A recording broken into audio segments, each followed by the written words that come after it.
Transitioning from involuntary behaviors to voluntary skills, Module 8 will now focus on motor milestones.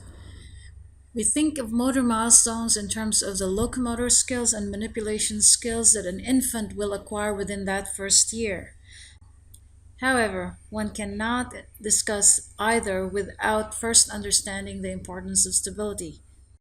By definition, stability refers to the maintenance of the desired orientation or the acquisition of equilibrium. It does not exclusively mean being static. One can be dynamic, moving, running, swimming, walking, while being stable at the same time. Stability and mobility, this is an issue that will be relevant all the way till the end of life. By definition, locomotion is the ability to move in the environment, going from point A to point B, or from here to there. Manipulation, on the other hand, requires the use of the hands. With the hands, we manipulate objects, but the takeaway lesson here is this reciprocal relationship between stability and mobility. As much as stability enhances mobility, mobility also enhances stability. This is a two-way process. The first part is instinctively understood, but we sell ourselves short if we do not recognize the other reciprocal relationship, which is mobility enhances stability. Okay, this is best demonstrated in how kids learn to stand up and walk. Often we give them toys that they can use to support themselves, a portable, a miniature lawnmower, anything with wheels, a miniature carriage for babies.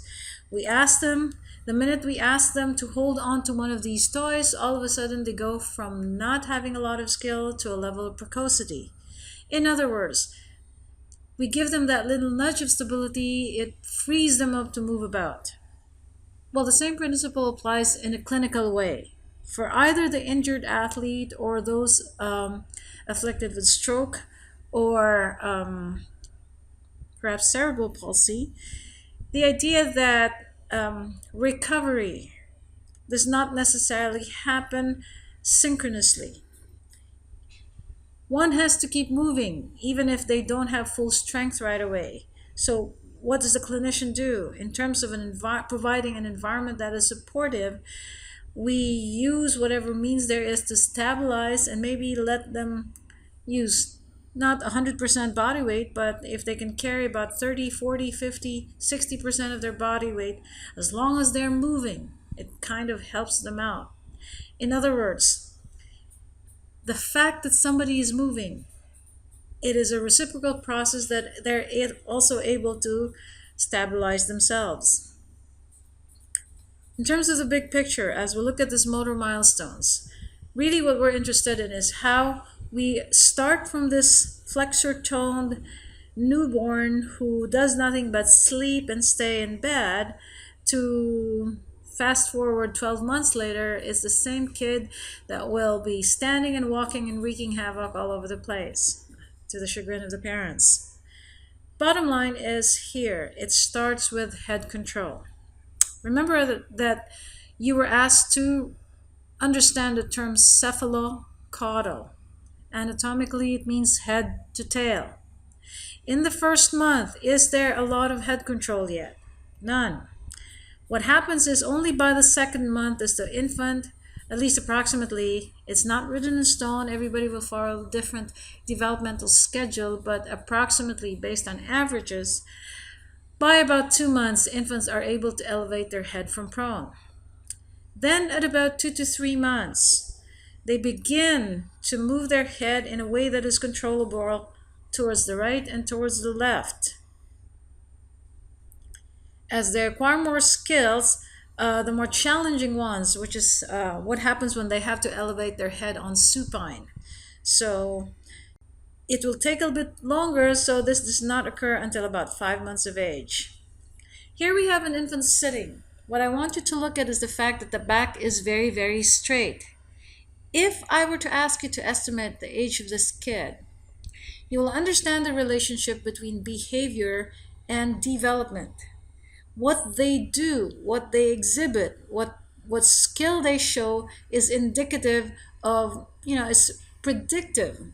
You can't predict their ages. Having a kid with a ability to sit independently implies that there is already body control. The minute they have control of their body, in other words, they're not flopping, they don't need those arms to prop themselves up, it frees them up to explore the rest of their environment around, which means the hands and arms are able to reach and grasp for whatever toy is close by. The term that I asked you alongside cephalocaudal to remember and take note of is proximo-distal. Literally, it means center to periphery. In other words, control the center, or many of you who work out, control the core. You will have greater control of the distal elements. Look at this in terms of skills that we do. You cannot expect a piano player to have good distal control of the fingers if the trunk and the posture is awful. That's why those of you who've taken piano lessons, one of the first lessons your teachers will tell you is to have that back straight and be erect and have total control of your body. Same principle applies when you want to rehabilitate stroke victims or stroke patients. So, again, let's look at the big picture. How did we evolve from this infant to the infant that we're expecting to walk by the end of the first year? By the way, that is one of the major milestones we should all be aware of. By the end of infancy, in most cases, on average, infants walk by their first birthday. So here we start with a neonate. Then we talked about head control. Okay, on prone position. At about 2 to 3 months, we prop up our babies. This child did not get into this position by him or herself. Those arms were put there, and you can see by the roundness of the back, there's not enough control of the body yet. Right about the 4th month, the initial attempts to roll over begin to emerge. Stability, mobility. They might not be so skillful yet, but the fact that they're moving, their legs are kicking, they're exploring, and sometimes if the dad is not watching out, they roll over and fall from the bed, okay? Because that is the nature of the child. They will explore what the body is capable of doing. Right about 7 months to 8 months, when all the attempts at rolling and rolling over, either prone to supine or supine to prone, they are able to achieve independent sitting. Soon enough, they will be using whatever implements they have, again, stabilizing themselves either with a coffee table or anything that is within reach, and then they start cruising around that. There's an actual term for this behavior. It's called cruising. I know this is a still picture, so you can't see movement yet. But the fact that it's able to get up and pull up, that's another motor milestone. Finally, the one milestone that every parent seems to be prepared to capture on video, that first step. Not that is the only important behavior. All of these are important because it leads up to the next more complex skill. Okay, to summarize, we have head control, body control, limb control. We haven't gotten there yet. The fact that we went from head to body and then being able to truly control the limbs, in this case because we're talking about locomotion, the important use of the lower extremity. If we are to summarize the milestones in the table, this table is similar to what was published in your text. I will not repeat the same information. You can read this at your own time. What I would emphasize here is the fact that the progression happens, okay, at 6 months, for example. Rolling is the first form of locomotion. Again, I will say that again. Rolling is the first form of locomotion to get from here to there. It starts out from supine, which is when your back is on the floor, to prone. But it did not just happen, voila, at 6 months. Look at this. By 3 to 4 months, the initial attempts to roll are there. Stability enhances mobility. Mobility enhances stability. And then, because there's a distinction based on the difficulty of this skill. Supine to prone is easier. It is mastered about 6 months. Prone to supine, meaning rolling from laying on your stomach to going back to supine, that's a more difficult skill alongside independent sitting. All of these milestones are used typically by clinicians or the parents to kind of monitor whether their kids are on schedule. What if your child does not walk yet at 12 months? Does that mean that they're abnormal or they have delay? This is where it's an important thing to consider dynamical systems, the organism, the task, and the environment. If the organism is large, you have a big pudgy baby. Compare that to a wiry stringy baby. Who do you think will walk ahead? In most cases, the wiry baby or the thinner baby ends up walking. It does not mean that the bigger baby is abnormal. Everyone follows a different schedule because we are constructed differently. When do you start worrying though? Do you start worrying only if the kid already is at 24 months and they're still not walking? That's the whole point of looking at developmental milestones. If a kid does not lift their head up and they're already 7 to 8 months, don't wait till they're 24 months before you start worrying. A kid is supposed to have head control within the first 3 months at least. Same thing. If a kid is not walking, but he's standing, he's moving, he's pudgy, what is normal then? Well, if you just look at the averages.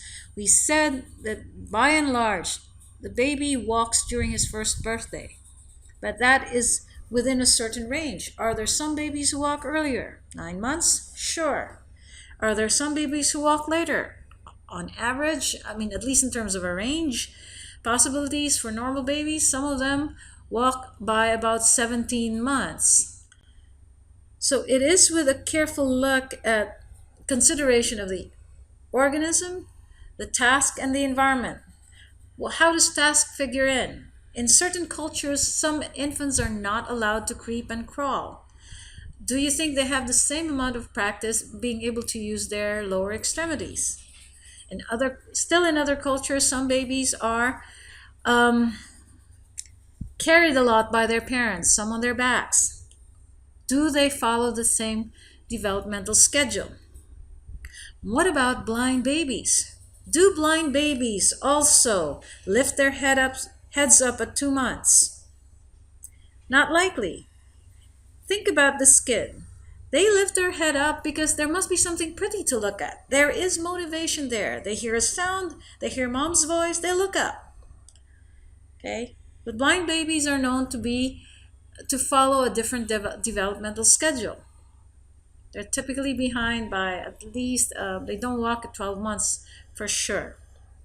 Probably about 18 to 22 months. So here are what we've said only in pictorial form. Lifting the head up, propped sitting at about 2.5 to 3 months. In the next slide, I want you to kind of guess how old this is. I know I used this picture already for the baby to lift the head up.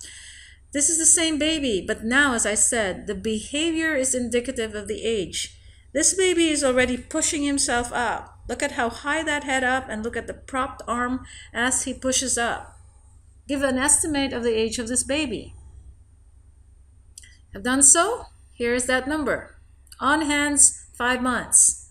We already tackled this, looking how straight that back is, how fully controlled that torso is. This kid has achieved independent sitting. So that should be between 7 to 8 months. Now, obviously, the last two pictures at the bottom are still, you can't determine which direction it went. Just give it the benefit of the doubt. If we just think of this as rolling from supine to prone, based on the table that you previously saw and based on the reading of the textbook, how old do you expect this child to be when he or she is able to roll from supine to prone? In the exam, I expect you to know this. Be aware of the developmental schedule. When you have your own kids, you are invested in knowing what they can or cannot do at a certain age. So moving ahead, Supine to prone is at 6 months. And if you take this picture as rolling from prone to supine, expect this right about 7 to 8 months. Notice that there's always a caveat. It's not written in stone that it only happens at 5 months. People's within a certain range is acceptable. Okay, a whole host of pictures. Upper left, is this crawling or creeping? Your book makes a distinction. I could care less. What is important from a developmentalist point of view is that baby is using all fours on the ground, learning how to locomote to go from point A to point B with some control and obviously some ease as they keep practicing the skill. I would use this as a creep slash crawl. By definition, creeping is with belly up. Crawling, belly down. Make that distinction. I could care less about the age, but here it is. What I did was to bunch them up together. As a parent, I would only be very interested in my kid exercising all limbs to be able to generate some locomotion. 7 to 9 months. The next skill, we'll do it in a clockwise fashion. This next skill is being able to pull to stand. At this age, between 9 to 10 months, they are able to get there on their own, meaning pull themselves up. If they have to use the table, if they have to use your pants, if they have to use the door jamb, they will do anything to be able to get up. The next skill here is being able to stand independently on their own. Please take note, sometimes you can trick babies to doing this. Sometimes they're not aware that they're able to achieve equilibrium. If they're busy looking at a donut or a bell or some toy, they get there, they stand alone between 10 to 11 months. Now, for the picture at the bottom, we already alluded to walking as the, sort of the pinnacle of the first year. We wait for that occasion and our cameras are ready. But as much as this is really important, this is one skill that's not written in your book, that's not shown in your book, but it is just as important. And by the time we discuss the abilities of the elderly, it will come back to us in full circle.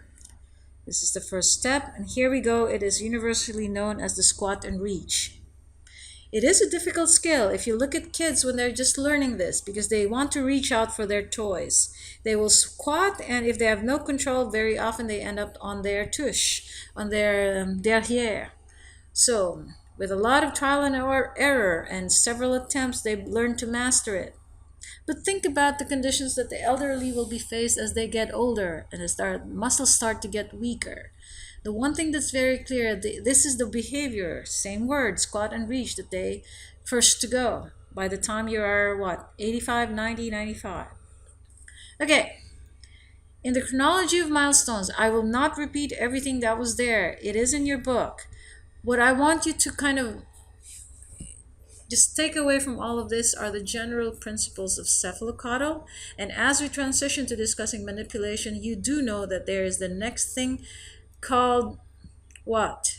If this is cephalocaudal, being able to locomote, being able to manipulate this time with the hands, what overarching principle is there? Okay, you see it there. I expect you guys to remember that. So let's transition to manipulation. Please take note, this all belongs in that overarching module called voluntary behavior. When kids, look at these two kids, again, please appreciate how good those backs are. Independently sitting, now their hands are free to poke at each other. Okay, whether they block each other, whether they poke each other's noses, that's part of the exploratory process for a kid. But when in the actual manipulation, the human arms are a very good model for everything that we do. Think about it. The ability to manipulate an object is what separates us from the rest of the animal kingdom.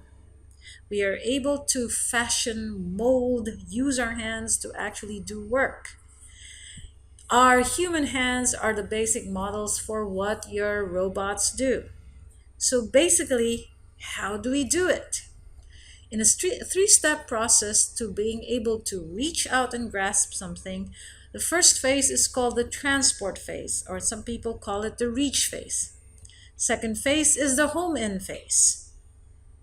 This is when you're able to close in on the object you're reaching. And then the final one is to be able to take a hold of the object and manipulate it as you see fit. Okay. We will use that model to discuss phase 1 and phase 2 as discussed in the text. What they did was to dichotomize the levels of skills, the early part with respect to the manipulation, which they call phase 1, and then that right about the 5th month, it transitions to a phase 2.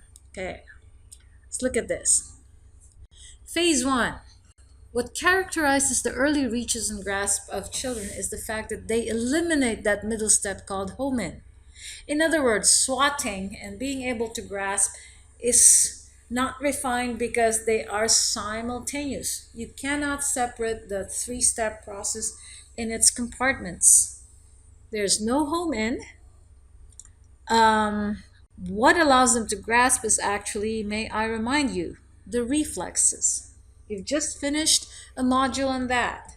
What do you call that reflex that allows them to grab onto something? A very powerful reflex at that.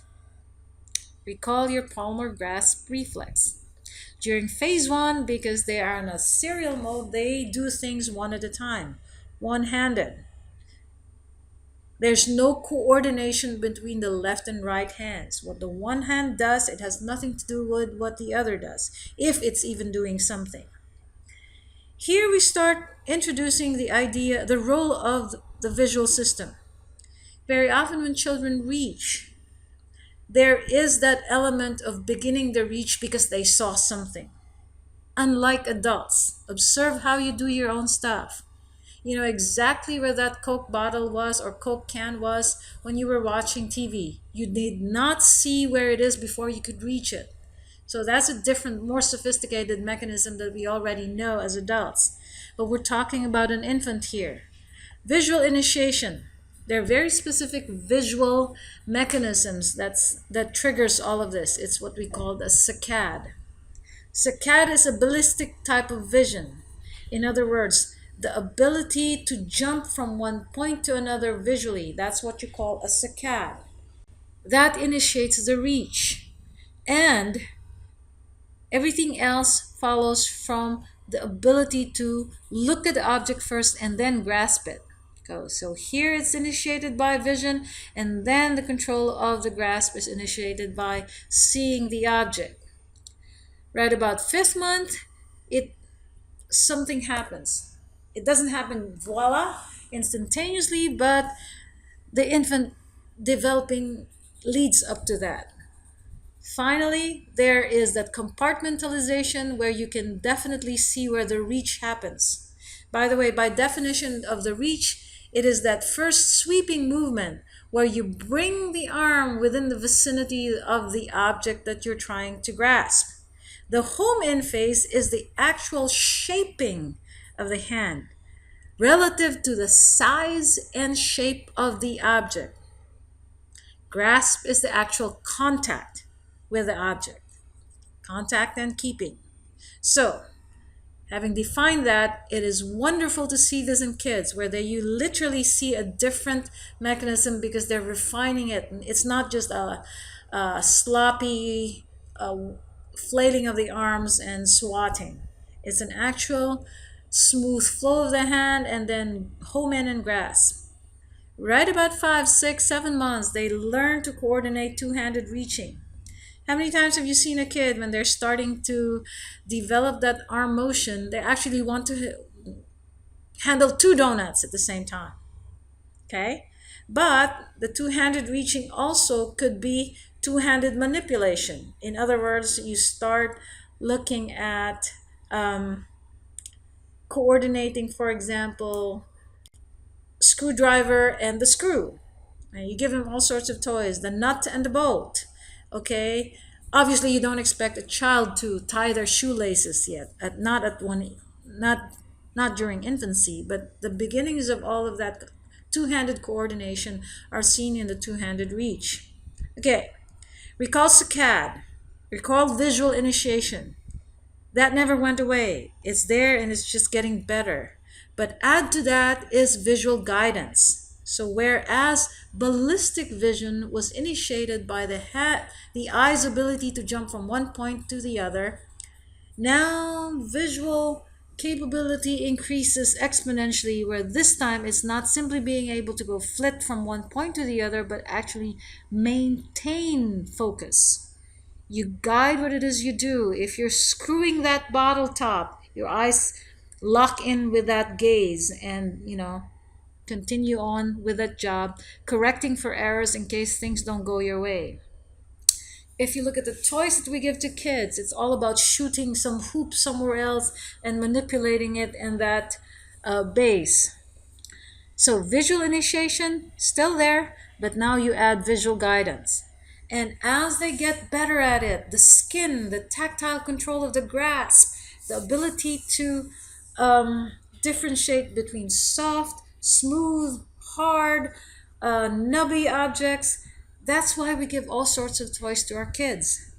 One very specific feature of this is the pincer grasp. Pincer grasp, by definition, is the ability to oppose the thumb with one finger. It may take thumb to index, thumb to middle finger, thumb to ring finger. It doesn't matter. It's called pincer grasp. The idea that you can oppose the thumb with any of the fingers. You might think that is trivial, but basically that's the foundation of a lot of our fine motor control skills, including handwriting, including being able to manipulate our key for the car, or handling your toothbrush. Okay? So, taken together, phase 1 and phase 2, here are the timelines. Please take note. Phase 1 is there right from the get-go, first week. Then it sort of disappears because there's a phase when the baby gains a lot of weight. We're going to talk about that extensively in terms of growth between 2 to 4 months. Babies literally are exploding in your very eyes, meaning they're putting on a lot of weight. And that kind of tends to slow down all their behaviors. But right about 4 months, when they've adjusted to that growing body, phase 1 appears again. All the movements that have to do with reaching and grasping. So another juxtaposition that I want you to always be aware of is the role of the visual system. It's there, but it's the skills that come about just gets more complex and more involved in the process of reaching and grasping.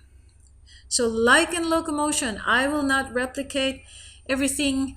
I will not discuss this one by one. It is in the book. We did this. If you are to do this in chronological order, this will be it. I just wanted to highlight a bunch of things that we kind of glossed over. For example, thumb opposing all fingers, not one by one. It's called power grip. Power grip. Recall, when the thumb opposes only one finger, what do we call that? It's going to come up here in right about 9 to 12 months. Okay? It's called the pincer grasp. Okay?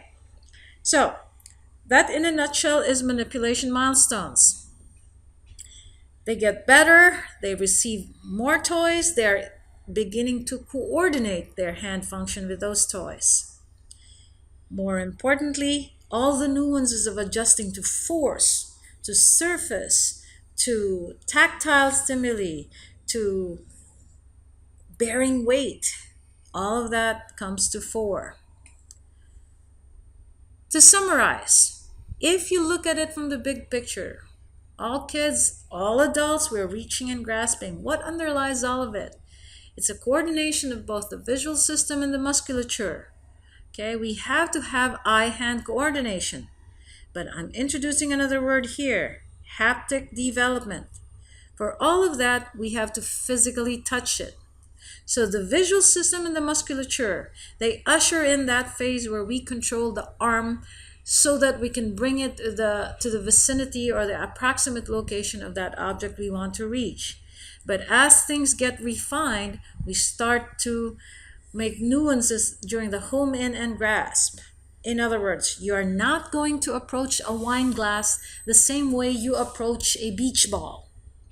Your hand configuration will be appropriate to the object you are trying to get a hold of. Homing in for a child is is a skill that has to develop through time. They have to have practice with it. Thus the term haptic sensation or haptic development. Let's finish up on visual systems though. Let's summarize it. Our ability to be able to do a saccade, to be able to flit from one location to another, is because we have two different mechanisms for vision. One that allows us to see the big picture, the peripheral vision. It allows us our ballistic processes of navigating and being able to visually initiate a reach, a saccade, a seeking of a target that can be very, very fast, ballistic. However, as we put the objects in our sights in clear visual focus, that's where the foveal vision comes in. Meaning we make full use of our foveal cells. These are cells in our retina. These are cells that are light sensitive, that allow us to zero in on our targets. We guide our hands visually. We make corrections along the way in order to make sure that we grab the correct object. We cannot forget the role of the body, which is the musculature from proximal distal development. It progresses from the trunk to the shoulder to the elbow to the wrist. Okay? Here's another word that you've been already introduced with respect to motor babbling. Remember we said that about the stereotypies, and we used babbling, which is actually a paradigm that they use for language learning. Well, it's the same paradigm we use with respect to the arms and the ability to be able to transport our arm to the correct location and time. Watch how babies basically swing their arms all over the place. Again, motor babbling is non-functional, but it is essential. It's part of the learning process. Finally, I was going to highlight what I introduced earlier, haptic perception. Haptic perception is the ability to acquire information with the hands. We maximize our tactile control. We maximize our sensitivity. To be able to master the object characteristics, its shape and orientation. As I said, you do not approach a wine glass the same way you approach, something for drinking. Mugs are very differently approached compared to a wine glass, even a delicate brandy glass. You look at it in terms of size. If you're talking about a beach ball, it's unlikely you're going to use only one hand. You're going to be able to coordinate both hands. And finally, because we are in a gravity ruled environment, we have to be able to have this strength to manage whatever object we are carrying. It's very interesting when you see kids see a ball and they think it's a ball, but it's actually a medicine ball. And that contrast of what they thought they saw and what the minute they handle it is very differently. Then you see, almost you can see a light pop up above the hairs and realizing, ooh, I should have used more force there. But in a nutshell, these are skills that you do not trivialize. As much as your parents are ready to snap that first picture when you're walking, let me issue a rhetorical question. For all the things that you can do, which one are you willing to lose? Your legs, which will deprive you of locomotion, or your arms, which will deprive you of a lot of the manipulative skills that you are able to do right now? The question is rhetorical, but it speaks to the importance of manipulation. If you think about the legs, we have enough substitutes. Even if you lose functionality of both legs, you have wheelchairs, you have all sorts of new gadgets there is, but nothing replaces the hands.